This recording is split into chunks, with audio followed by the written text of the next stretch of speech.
Hi folks, we're just giving a few moments here at the top for Zoom to let everybody in before we get started with tonight's event. If you are already in tonight's webinar with us, you can open up your chat window and find some information about how to purchase books by tonight's featured authors.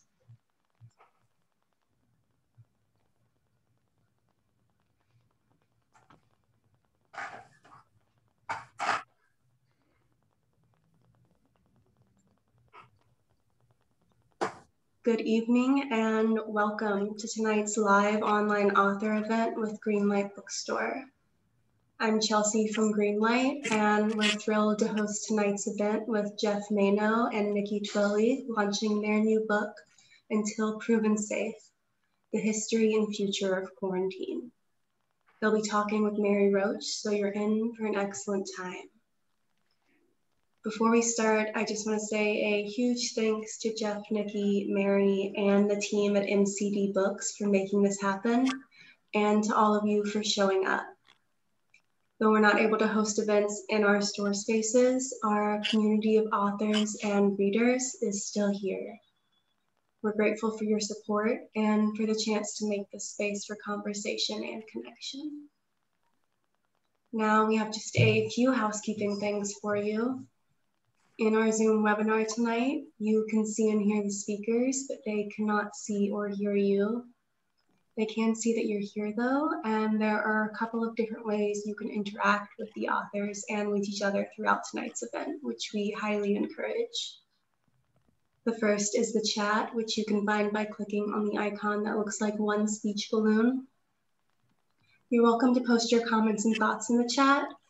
That's a great way to show your appreciation for the author and interact with fellow attendees. If you have a specific question you'd like to have answered by the author, please post that question in the Q&A module. You can find it by clicking on the icon that looks like two speech balloons.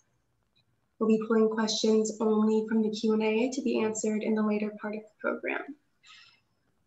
And importantly, tonight's featured book, Until Proven Safe, is available for sale from Greenlight Bookstore. You can shop in person in our bookstore locations, noon to 7 p.m. every day of the week, and you can purchase Geoff and Nikki's book and many others on site. Or order online at greenlightbookstore.com for a quick pickup at the store or for shipping anywhere in the US. I'll drop that buy link in the chat.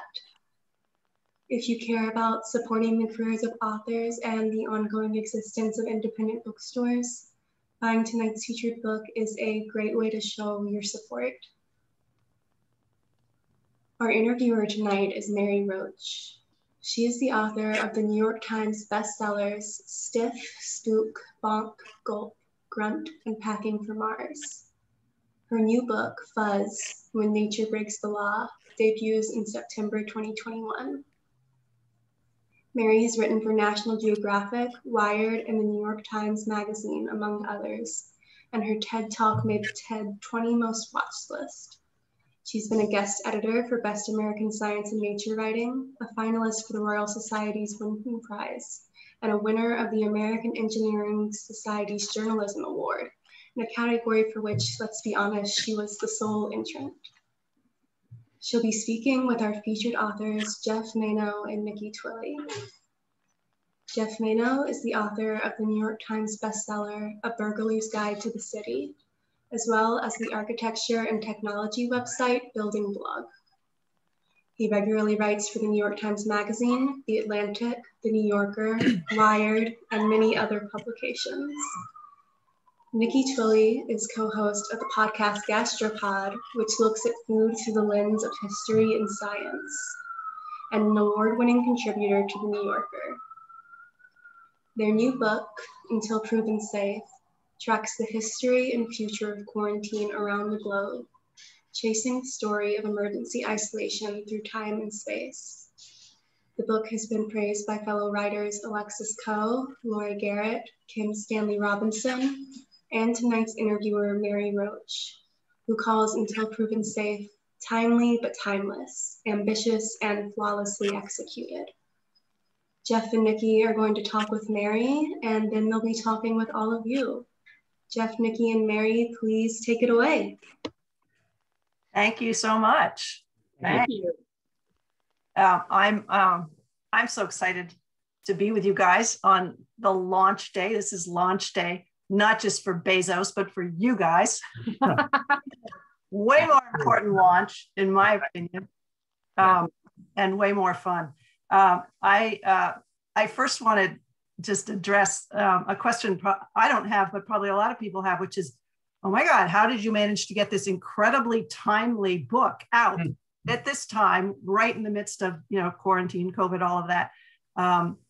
So you clear that up for people, because I know you worked on it for like a decade or something. Yeah. A really long time. I wish I could say that we just banged it out. No, we are slow. In fact, we started it a while back. We did. Yeah, I guess I'd say there's kind of two timelines. We got interested in quarantine itself nearly 12 years ago now, actually, when we were on I was teaching in Australia, and we went out for a picnic. We were down there together, and we saw an old quarantine station that had been turned into a hotel. And the question at the time was actually, what happened to quarantine? What happened to this old practice that people used to do that we no longer need because we have vaccines and we've got we can cure things medically. We don't need this medieval tool of quarantine. And so that question, which the minute you start looking into it, you realize that quarantine didn't go anywhere. It's now ubiquitous. It's all over the world. It's in our food supply.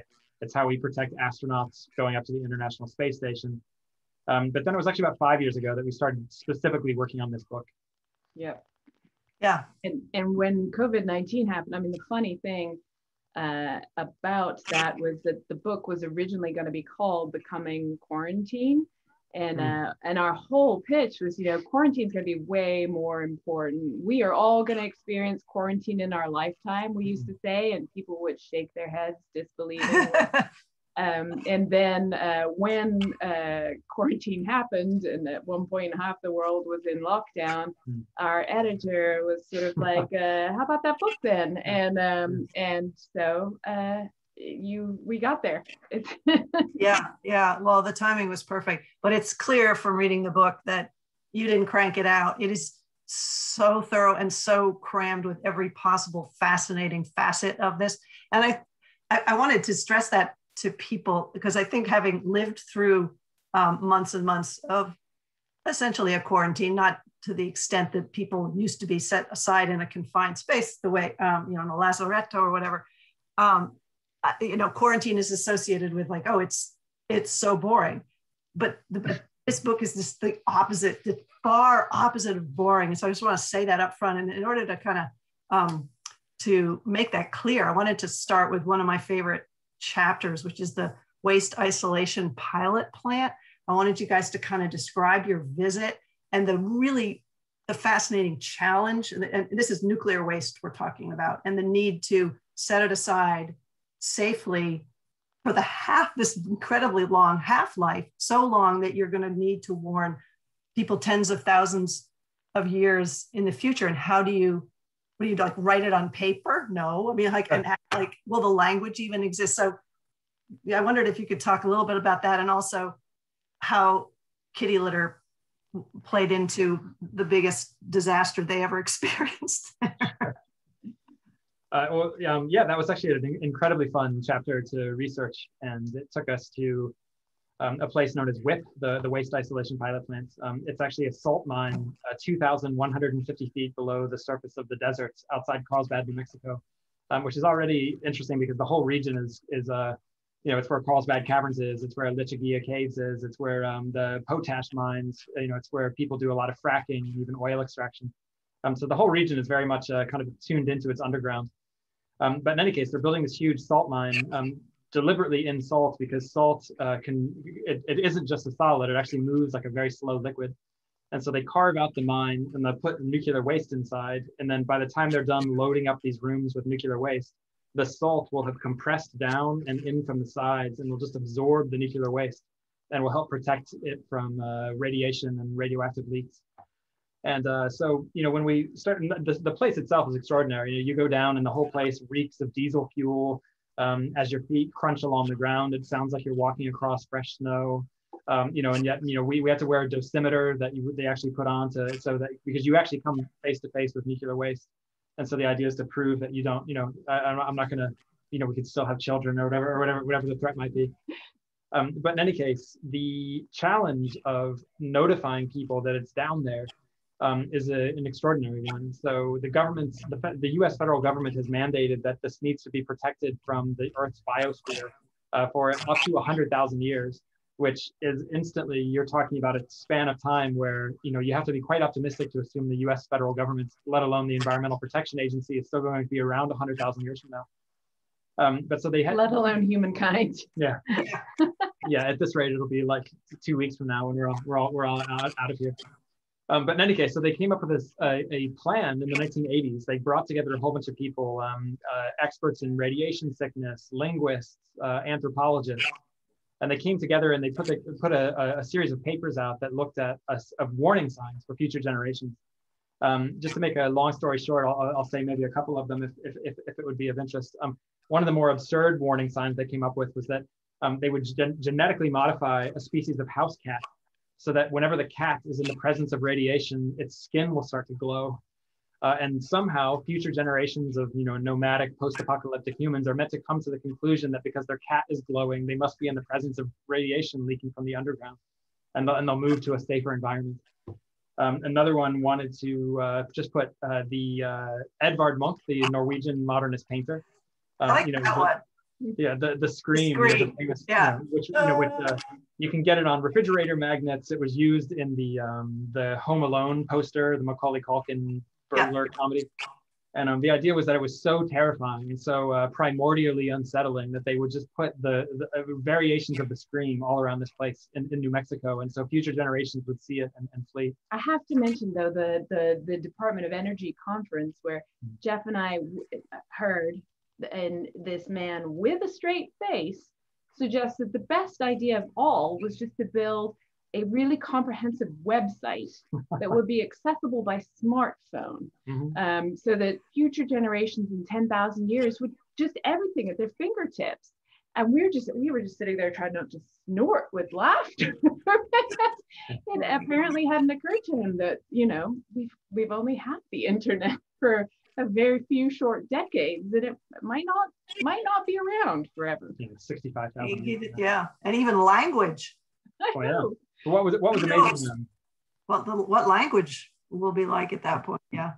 Well, so yeah, they've come up with a plan. The actual plan they're doing is they're carving huge monolithic pieces of I want to say it's granites, although embarrassingly I should have looked at my notes before the event.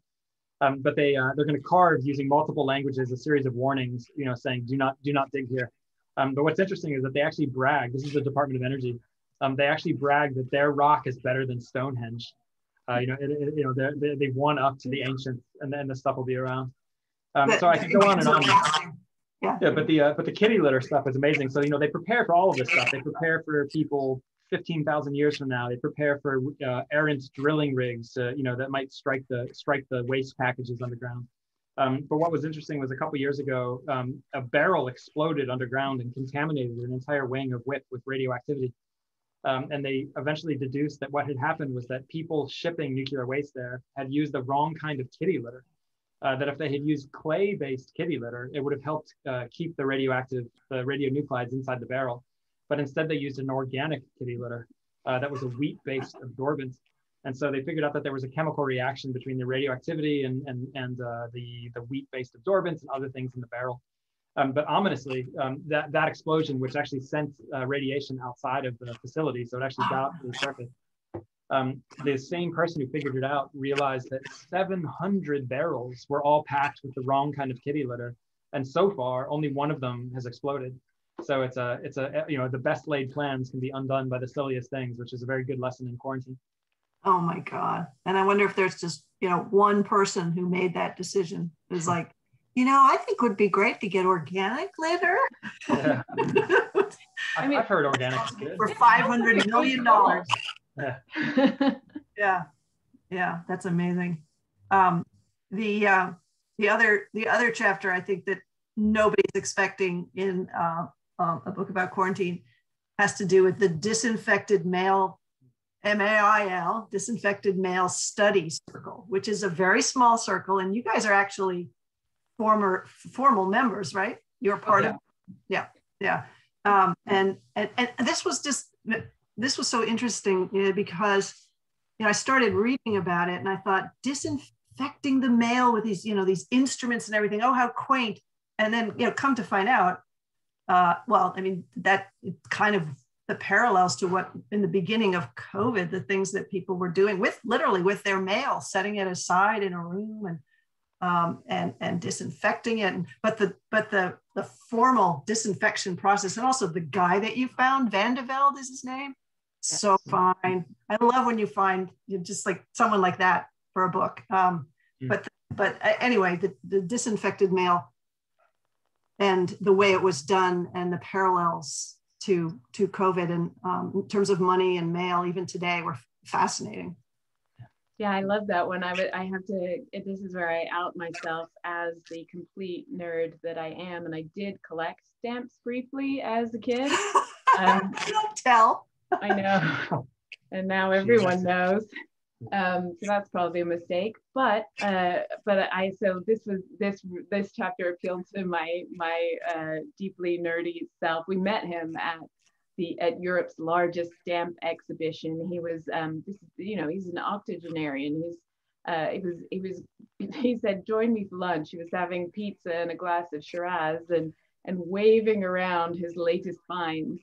But I really, this was when you're a stamp, and I was a very, beginner stamp collector, you're looking for something unusual. Often the most valuable things are things that have been misprinted or whatever, it's the wrong color, it's the inverted Jenny. But there's this whole genre of stamp collecting that is about the marks that, the Postal Service puts on the mail. So not the stamps themselves, but the marks. And people collect all kind of disaster mail. They collect mail from shipwrecks and airplane crashes and all sorts. And one subgenre of this is disinfected mail.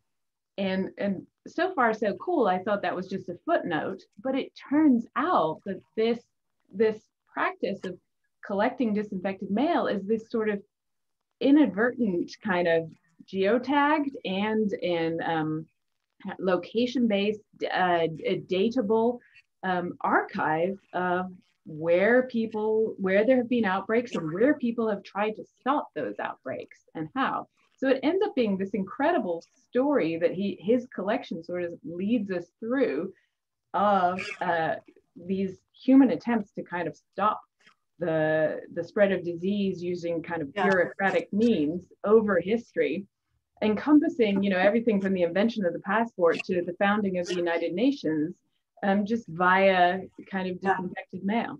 But yeah, it's this amazing kind of forensics that you're able to do. Just it's almost tracking the progress of these of the disease and also the efforts that were made to stop it. It was so interesting.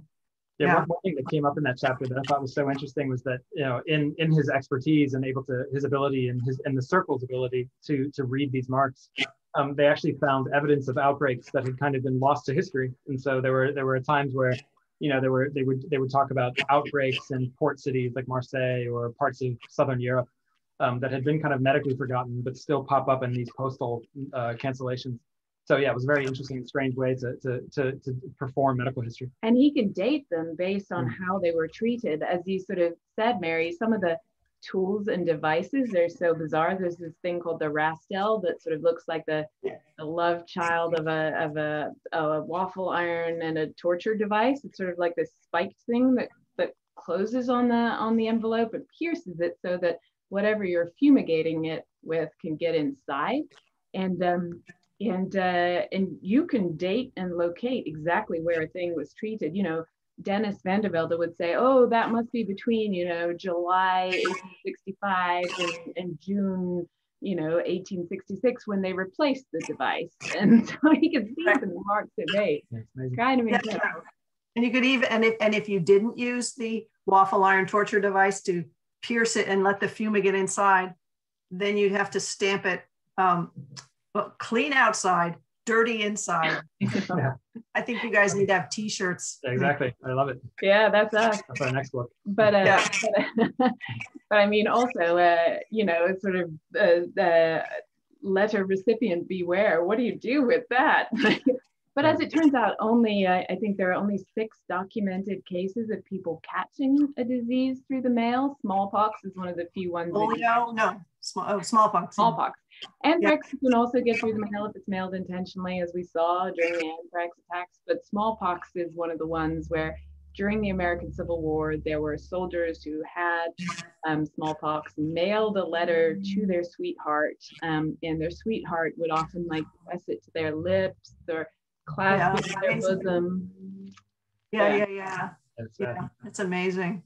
With at some point during COVID, wasn't mail, the US holding some mail, and China was disinfecting money, weren't, I mean, these kinds of things are actually happening in the early, at least in the early stages of the COVID pandemic. Oh, totally. And the US actually irradiates mail that goes to certain federal zip codes. Yeah. That's a post-anthrax innovation, and they turned to a company that had an expertise in irradiating food to give it a longer shelf life. There were apparently a few teething troubles, so a lot of letters would show up very crispy and brown at the start, but that still happens today. And during COVID, yes, there were a lot of places that were returning mail. There were places China was treating it with UV light right at the start. So yeah, for people who collect disinfected mail, it was an exciting time. One of the things that's also so interesting about that is that you know, throughout quarantine history, one of the things that we saw was just that certain materials are considered more susceptible or more dangerous than others. And so paper is one of those. So paper is a kind of uniquely dangerous substance because it's full of little grains and texture, and it can pick up seeds, and it can pick up germs, it can pick up little microbes and all kinds of stuff. Scabs, all sorts. And so there are a couple of interesting things just very briefly that go along with that. One thing was that when we went to see Perseverance, the Mars rover that's actually now on the surface of Mars, they actually gave us special paper to take notes on because it was coated. And so if you were to bring it into the room that had the Perseverance rover in it, the little fibers wouldn't blow off and get onto instruments that would then be sent to Mars. And then in another place, when we went inside a laboratory where they're studying a very, very dangerous wheat pathogen that could wipe out, you know, half of the world's wheat supply, we could go inside with paper to take notes.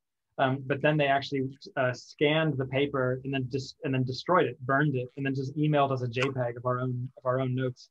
But it was very interesting just to see how on our quarantine travels, where paper over and over again, paper was this thing to be afraid of as writers was very Kafkaesque, I think.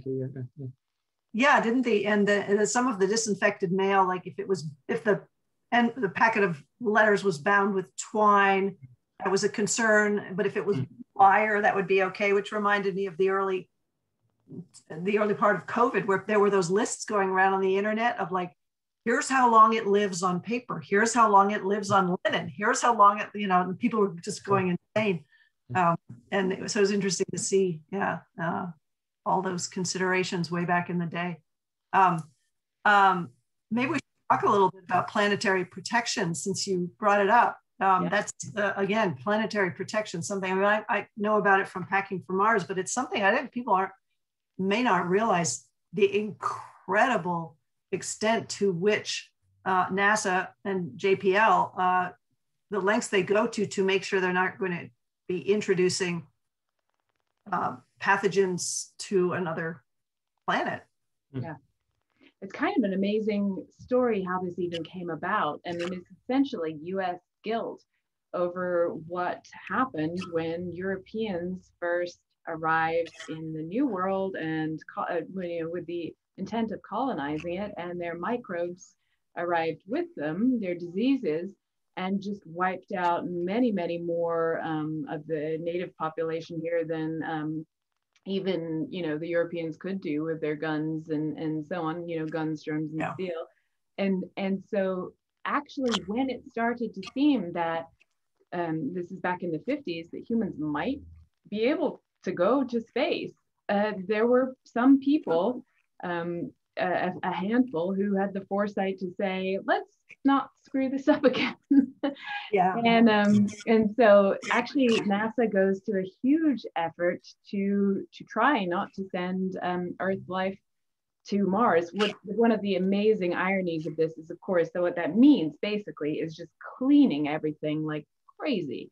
And so hence when we visited Perseverance and we were in, bunny suits and we had to go through an air shower, we'd been emailed a list of what shower gel was appropriate and what deodorant we were allowed to wear, just in case any kind of volatile things, kind of no nail varnish, nails had to be no jagged nails. I mean, there was this huge list, and it just to keep Perseverance clean.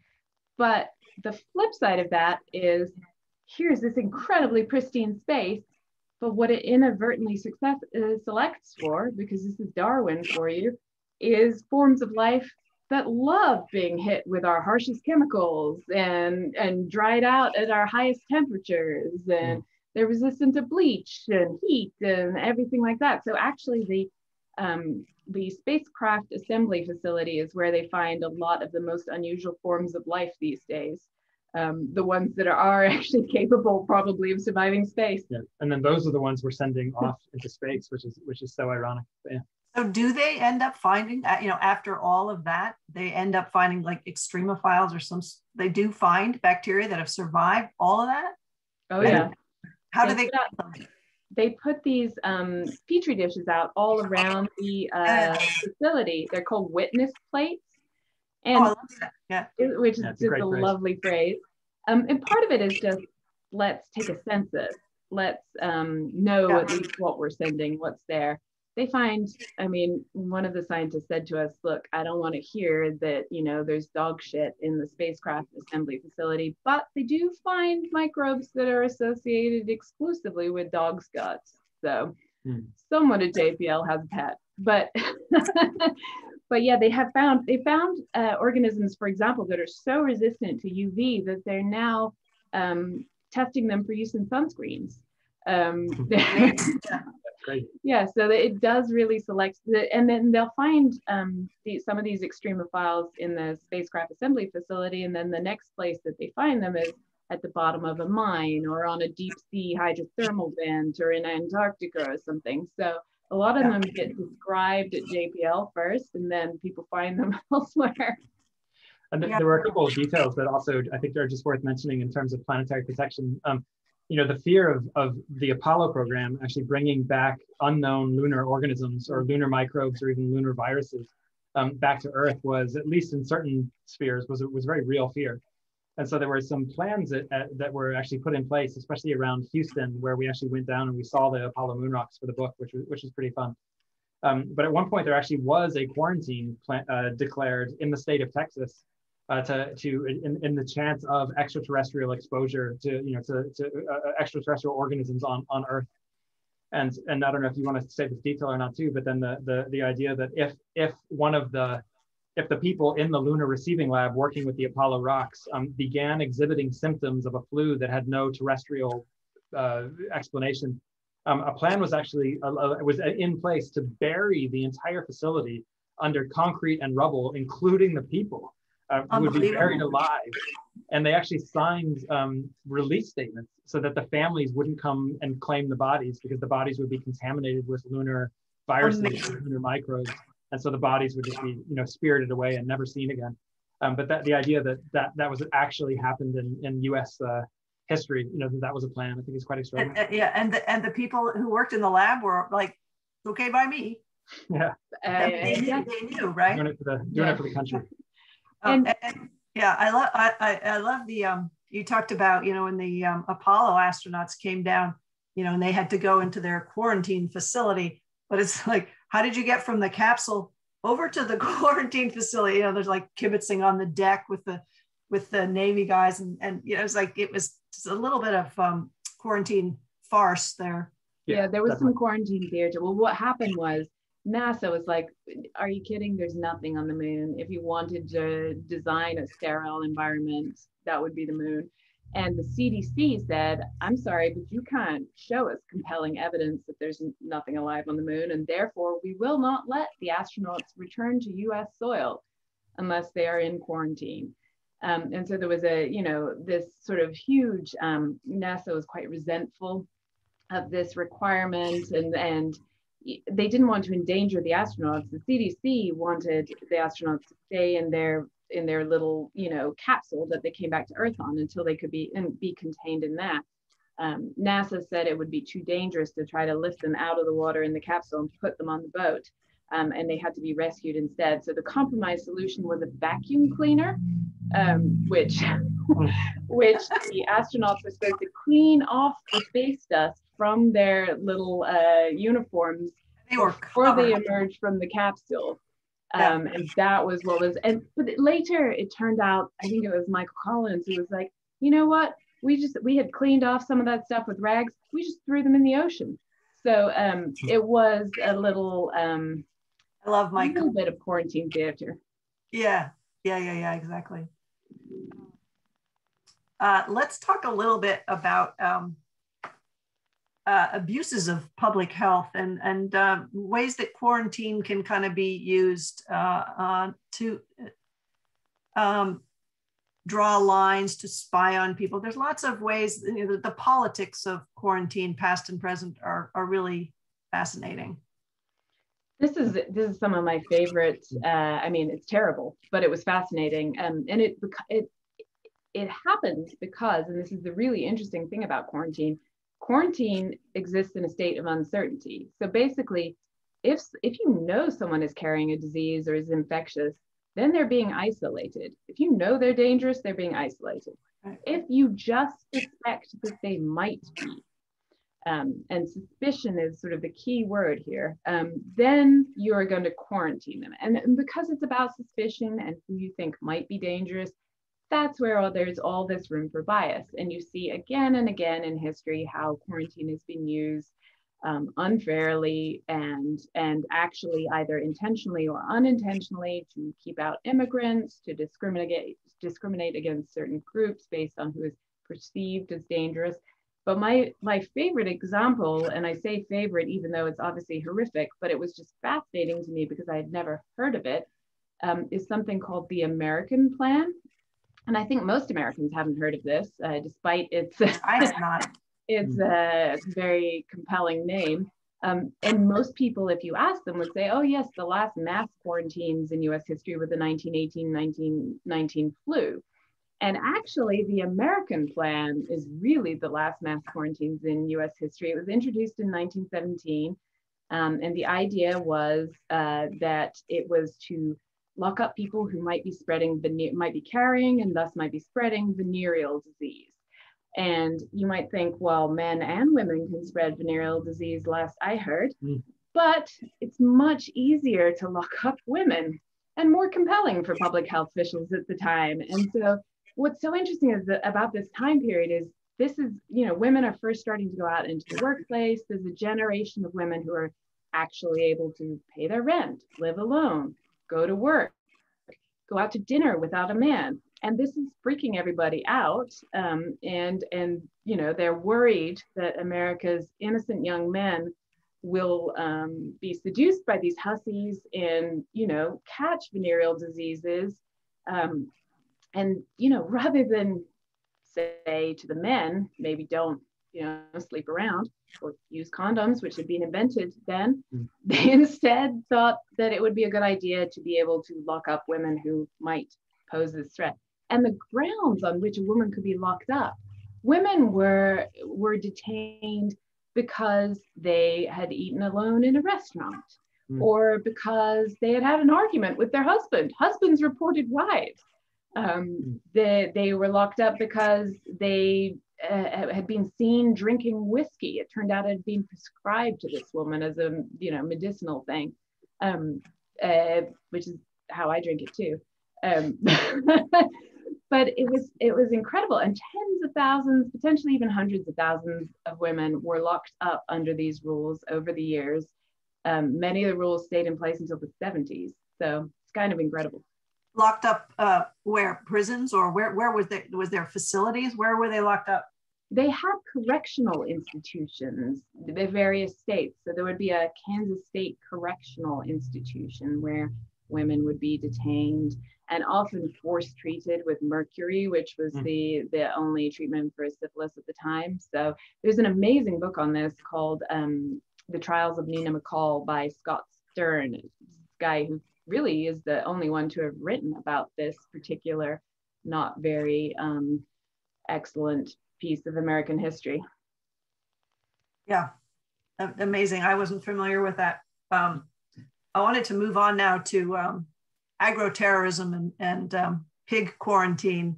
Yeah. And so the, what was it? The stir fry syndicates. And there's just a lot of, I mean, plants and animals. This was a really fascinating part of the book. I mean, the plant stuff and the pigs in China, I'd love to hear about, but also just the trying to control the movements of, you know, wheat smut or like corn rust or spores that are traveling, you know, up, you know, in the jet stream or whatever. It just seems like a monumental challenge, but so important. And we as the United States seem particularly wide open and vulnerable, partly because of the challenges and partly because we're just not doing much about it. So yeah, the food security was a really interesting part of the book. Yeah, it was funny for us because reporting the book, everyone was warning us that a human pandemic was coming, but everyone was also warning us that an agricultural pandemic was coming. And we've had the one, we haven't had the other yet, but not to be a major downer, but we ended up believing it was quite likely. But yeah, I think what was really interesting in that chapter was we spoke to a man named Richard Myers, who's the former chief or head of the Joint Chiefs of Staff in the Bush years after 9/11, and he told the story that when Navy SEALs descended into cave warfare in Afghanistan, at one point they actually found a list inside one of these caves that had a whole bunch of different pathogens. Some of them would affect human beings, like bubonic plague, pneumonic plague. But then down toward the bottom, there was a list of all of these plants and animal diseases like foot and mouth disease, avian flu, et cetera, et cetera. And so, you know, they put 2 and 2 together and realized that Al-Qaeda had their eyes on bioterrorism and even specifically agricultural terrorism. And then so flash forward, and what was interesting was that Dick Myers, as he's known, is now the president of Kansas State University. And so we actually flew to Manhattan, Kansas. They're called the Little Apple. It's actually a trademark's name. But so we went to the Little Apple, which is in the absolute heart of American agricultural production. It's in the heart of cattle country. It's surrounded by, you know, verdant, harvestable crops. Cows outnumber people 2 to 1. Yeah, there. if not even more, I think maybe. But it's so they're building this incredible institute to study these plant and animal diseases as kind of a frontline way of protecting the food supply, but protecting livestock, protecting all of these things. And that really kind of kicked off our investigation into some of these places, including in St. Paul, Minnesota, where we went to the croc story, if you want to tell that one. You should tell the croc story. Well, so another thing, you know, I mentioned that paper was a material that came up a lot during the book. Another thing that, you know, the fashion world will be shocked to hear is that crocs apparently are kind of a godsend for the biosecurity industry because they're very easy to sterilize and very easy to clean, and you can, you know, take them off and put them back on very, very easily. And so we were constantly changing into personal protective equipment throughout the book on all of these different visits. But in St. Paul, the interesting thing was that we actually, you know, they're very serious about this because they deal with this thing called wheat rust. I mentioned it earlier, but it's a very, very serious threat to the world's wheat supply. And so we actually had to take everything off, strip down totally naked and shower. No underwear, no nothing. Yeah, no underwear. We were allowed to wear underwear, but we had under the proviso that it would go out in the autoclave. So, you know, it would be just ripped to shreds and basically boiled and become unwearable. But so totally naked under Tyvek, you know, because then we put Tyvek suits on and then Crocs. That's when we were allowed to go into this laboratory and actually come again face to face with these tiny little wheat rust particles, or you know, what would they be called? Like just examples of the wheat rust that are on the stems of the plants. Fungal spores. Fungal spores is the phrase I was looking for. But you know, we mentioned kitty litter earlier. You know, one of the things about quarantine is that it's always just some strange vulnerability that brings whole systems down, and that you know can be the difference between success and failure. one thing that was really interesting was that the individual giving us a tour of the facility there in St. Paul pointed out that the facility is actually very close to the athletic fields. And one of their fears is that they'll be at the university, excuse me.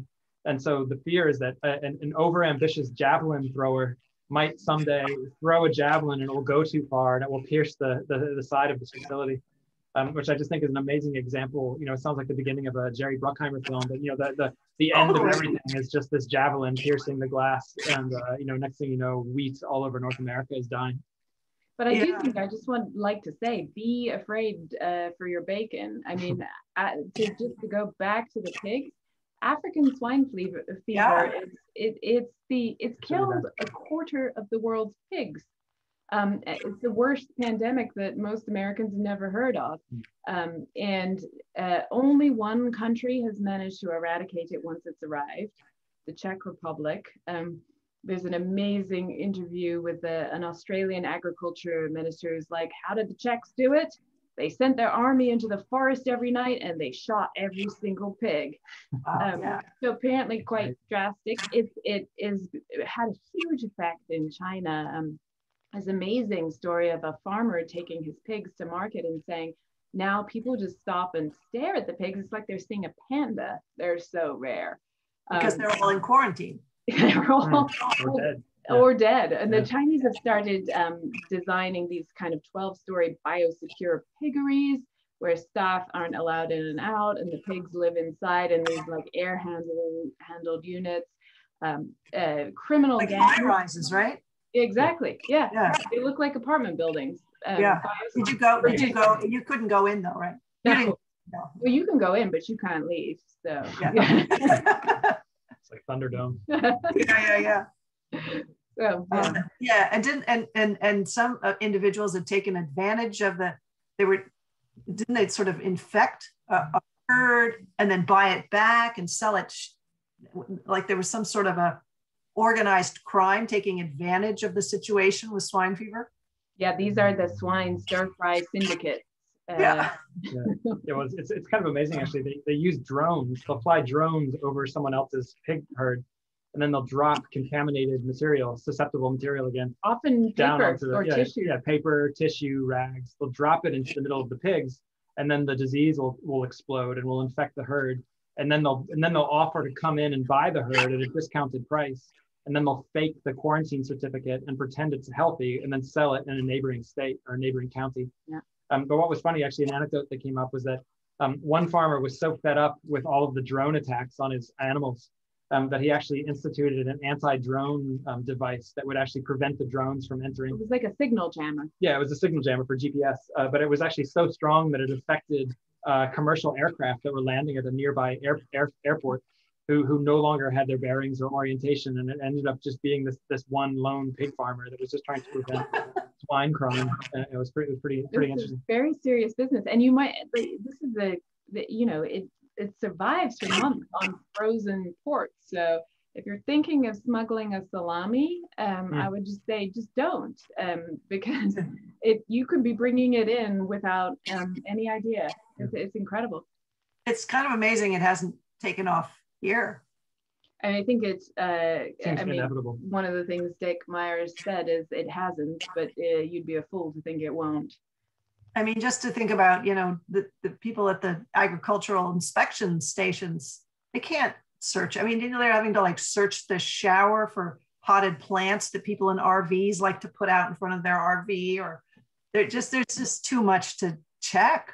I mean, and you're talking spores and bacteria. It's kind of amazing we haven't seen more devastating agricultural stations. Yeah, and they know they miss things. We went and spent a day at the Needles inspection station on the California-Arizona border. California has its own kind of quarantine stations around all the major ports of entry because so much of America's fruit and vegetables are grown here. And so that it's such an important part of the economy. And yet, even so, there's no way that they're really allowed to slow down traffic. They can't, this is the funny thing about quarantine, and you saw it during COVID, is is how much economic pain will people take to stay safe. That balance is being negotiated all the time. And so while we want to keep, pests that will devastate citrus orchards out of California, we also don't want to slow down traffic, because we need, so there's this constant balancing act of the costs and benefits of quarantine. Yeah. I think it's about almost 5:20. So I think we should probably do the Q&A. Is that Chelsea? Yeah. Yeah. So we'll be taking questions from the audience now. If y'all do have any questions for the authors, reminders that you can put those in the Q&A module. You can find that at the bottom of your Zoom window. It's the icon with 2 speech balloons. We have a question here from Jeremy, who says, browsing through the book and saw a passage about animals and disease response. I was curious about non-human creatures and their response to disease. Do any have behavioral changes to reduce exposure to disease? Yeah, this is it's a great question. Actually a fun sort of section in the book, and it's definitely an emerging area of research. But it makes sense if you think about it, because there are other species that are social, that live in groups like us. And so they have, the benefits of being social, but also the downsides, which is disease transmission. And they often live in architecture. So, ants and termites have been building buildings for a long time too. And so it stands to reason that they might have come up with some ways to deal with the fact that disease will spread around. And in fact, they have. And we spoke to a scientist at UCLA who is studying this and looking at how spiders behave, for example, African social spiders, how they behave in disease-rich conditions and non-disease conditions. When it's wetter, often it's when there are more fungal diseases about, and the spiders, will distance themselves from each other, be more cautious. She was testing a hypothesis when we spoke to her. Like I say, this is a really new field, but that ants will deliberately alter their architecture to make it less connected, and take the hit on the sort of efficiency of their gathering operations and their whole, city structure that they have going on. Take a hit on that so that the disease spreads less quickly if there is a disease, and that they'll alter that architecture in response to their conditions too, and the likelihood of disease. And it makes sense that animals would have a response to animals that live together, that would have a response to disease. It's just that we haven't really bothered to study it in the past. Weren't there some insects that would just sort of, if they got sick, remove themselves? Like bees, was it maybe? Just like, okay, see you later. I don't want to get anybody sick. Exactly. Well, so one of the things that in response to, and you probably all heard about, how bees are suffering and bees are being hit by colony collapse disorder and things like that. That's one of the things that, quarantine at the California border used to try and keep out until it was too late, is this sort of particular mite that really is attacking beehives. And then they just sort of gave up because it's everywhere. But instead, researchers are developing something called a hygienic bee that will be sort of, again, if it is disease, it's able to isolate, it's able to clean, and it sort of knows how to behave in response to this infection, which, seems like a smart response. That's amazing.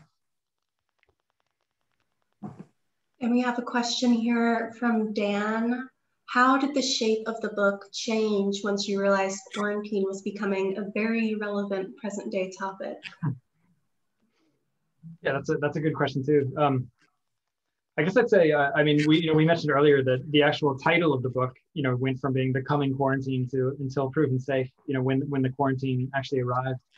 But I'd say that ultimately, I think that the shape and structure of the book, I would say more or less survived COVID intact. I think one of the interesting things, or two aspects that changed, was that initially our goal was actually, we were going to open the book with a kind of nail-biting recollection of a simulation that looked at a disease outbreak. And so we were going to use that as a way to kind of show what happens when a super disease hits a city like New York City, you know, and you have to close off the tunnels or the bridges, or you have to seal off a city, or you have to start sealing off entire apartment buildings. And so that research was, you know, we thought that was going to be the big thing, that we, you know, the timeline that opened up the book. But then COVID-19 gave us that timeline, and so that changed sort of how we introduced the topic of widespread quarantine. The other thing was that we had spent a really long time trying to find someone who had experienced quarantine, because until COVID-19, it wasn't actually that common of an experience. And at a conference, we met this guy who had been a doctor during the Ebola outbreak and had had a suspected exposure and been quarantined. And we interviewed him about the experience. We interviewed his family. We were like, great, we have this unique perspective. And then, of course, and in fact, he's in the book, and his perspective is really interesting. But it did turn out to be sort of, well, more of a universal experience than it was when we started. So there were things like that where the emphasis shifted, but mostly, honestly, writing it during COVID was just a series of, like, you know, I mean, it was almost like deja vu, because all of these things that had happened in history, in quarantines past, in our research, were playing out again. And it was kind of hard to believe that humanity had learned no lessons, and yet we had not. So yeah, the exact same mistakes were being made over and over again, and that was a fairly disheartening thing to see firsthand.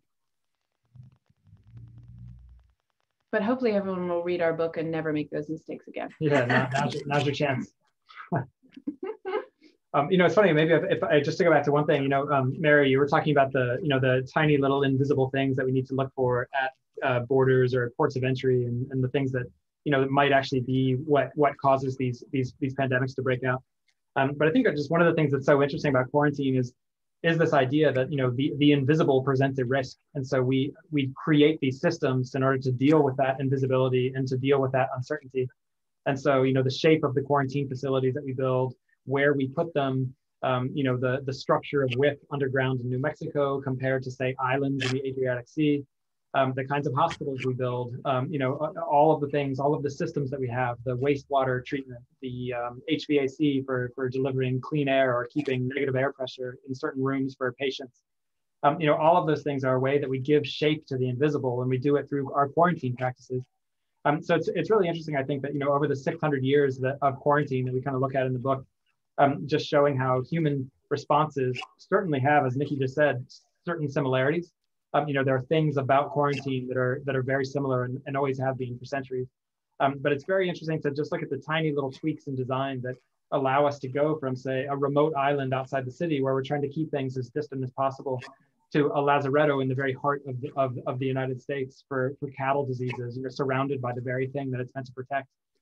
So I think that those kinds of questions about, you know, how the invisible, how the thing that we're trying to protect ourselves from shapes the world, I think is one of the things that was so exciting about, just tracking quarantine across different fields. Yeah, and I like the somewhere you mentioned an idea that, you know, going forward, you could actually design things for a dual purpose, like, you know, building a gigantic sports complex. You know, well, why don't you build in the features that will make it easy to quickly turn this into a large quarantine facility? And there seems like there's a lot that could be done better. Yeah, absolutely. Oh, totally. And it was a thing that was sort of amazing. Again and again, we would go to these pandemic simulations. We were at a coronavirus simulation in October 2019, where the head of the Chinese CDC was gaming out what would happen if there was a novel coronavirus, even as the first cases were evidently circulating in Wuhan. And what was amazing is the same lack of preparedness, same questions again and again, and particularly around quarantine, where people would just say, oh, well, we'll use quarantine. And there was no sense of, like, well, where does that happen? Who enforces that? What happens to those people's families? How do they get fed? You know, health officials have actually said to us, well, it's great because nonprofits stepped in. And I'm like, that's not a plan. So and that's aside from actually designing the experience of quarantine, which was, as we all know from the past few months, has been I mean, actual, enforced quarantine is one thing, but even lockdown is as tedious as all heck. And it is in the book, we speak to a boredom researcher about this and what could be done to make it less boring. And she pointed out that, things don't have to be fun to not be boring. They just have to be meaningful. And quarantine is actually meaningful. You're doing something very important for the public, for your community, for the greater good. It just doesn't feel meaningful because we haven't put any thought into designing it to feel meaningful. And that's something that, in addition to thinking about where can we quarantine, can we design sports stadiums, can we design, kits so that homes can be more easily quarantined and people who live in multi-generational households aren't afraid of, accidentally killing their grandpa. Can we actually also think about how could we design the experience, Yeah. We have time for one more question here. Yun asks, has researching this book changed any of your individual behaviors or relationships to places that have been made visible to you? Yeah, I mean, I think one thing that definitely struck me was that, I know from my own past history that I didn't take agricultural quarantine very seriously. And we live in California now, but I've definitely driven from other states into California, with an orange that was purchased from out of state, and that's a quarantinable fruit, and it can have quite a bad effect here in the state of California. Having almonds or whatever it might be in your suitcase and not declaring it, things like that just seemed like, it's sort of like, why is it any of their business if I have almonds? In some sort of uppity sort of libertarian approach. But after doing all of this research and actually going to the agricultural inspection station and really looking at the impact of invasive species and introduced diseases, I think personally, at the very least, I'm more conscious of not smuggling contraband agricultural items into the state of California. So I think that was just something I felt very shamed after researching the book, and I wish I could go back in time and not do that. We're never gonna lie at a border checkpoint again. Sorry. Yeah. Me neither. Oh, yeah, good. Yeah. Just very briefly, were we going to describe? Oh yeah. I don't know if anyone is. We'll close out with this maybe. If anyone has managed to drink a lazaretto with them, but I have, as you can see, I've managed to drink a lazaretto. But it is designed by Eben Clem, and it is a special cocktail. So whenever you wish to think about designed for our book, and whenever you wish to think about quarantine, this is your drink. And there are a couple of fun quarantine resonances about it, apart from the fact that the lime that you see floating there is leaky, as quarantine always is. It also contains blackcurrant liqueur. One of my favorite quarantine stories is that, in the US, purple candies are always grape flavored. And in Europe, they're always blackcurrant flavored. And why is that? Well, blackcurrant was quarantined for decades in the US because it's the host for a pathogen of pine trees. And so it's absolutely not allowed to be grown, not allowed to be brought in. And so everything purple became grape here rather than blackcurrant. So that's one of the flavors. The lime is a nod to the citrus at the California border. There's a honey syrup, which is a nod to our bees. Mm-hmm. And of course, Wilder gin, which is a California gin, the landscape that is being protected by quarantine. Tonic, which is an anti-malarial. I think I covered it. Yeah, I think that does it. Yeah. It's a delicious quarantine cocktail to sip as you leaf through a book about it, for example. Yeah, it's the perfect accompaniment. This book is so good. It is just unbelievably interesting, and you did so much great research, and it's so fun to just go with you guys on the journey. I loved this book. Oh, thank you so much. Thank you. Well, while we have everyone here, we should also do a small public service announcement, which is that Mary also has a new book coming out that you are going to be, if you like quarantine, let me tell you, you are going to No, you're gonna love this book. It's called Fuzz. It's about crime and animals. I feel like those are when animals break the law. When animals break Nature breaks the law. Yeah. Nature breaks the law. Yeah. So that comes out in September 15th. Yeah. So you'll be seeing it around. You can pre-order that now. Yes, you can. You can pre-order that now. You can order this one. I don't have a copy of it, but anyway, thank you for bringing that up. Yeah. No, it'll be brilliant. And to have, I mean, I think one of the things that Mary does so well is take readers on the adventure with her. And there are definitely at least parts of our book where we really tried to do that too, sort of following in the footsteps of the master there, but really trying to bring people on into some of the most curious and unlikely spaces and adventures. It's just an amazing journey. I really recommend it for people, and get it from this bookstore. Support independent bookstores. Come on, people. Get it from Greenlight. Yes. The book was originally pitched in Brooklyn, so it seems fair that we're coming home. Yeah. Yeah, thank you for hosting, Mary, and thank you Greenlight for selling the book and for hosting the event in the larger sense. And thank you all for coming. Yeah, thank you so much, Geoff, Nikki, and Mary, for a wonderful conversation, and thank all of you for sharing this space with us tonight.